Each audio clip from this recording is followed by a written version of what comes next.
I always said, that's great, but see what, say what, and report to who.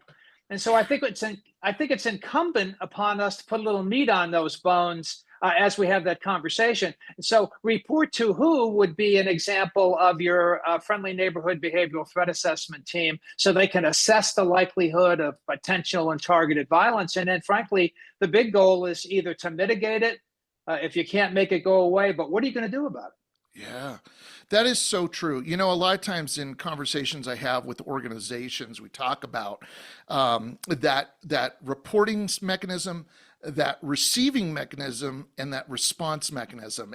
And what I see is many times one of the three is strong, the other two are weak. Sometimes two of them are strong, one's weak, but it's almost more of a rarity where I see all three of them. And certainly the behavioral threat assessment team being multidisciplinary is just so critical as that response mechanism. Is that right? Yeah, that's absolutely right. But here's the challenge, and you hit the nail on the head.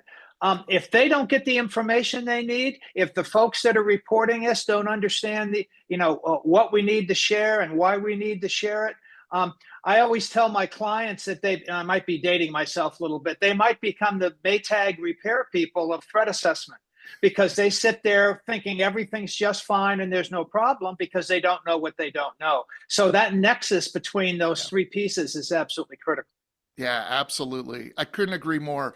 I want you back on the show because we need to talk a lot about threat assessment because it never Okay. gets old.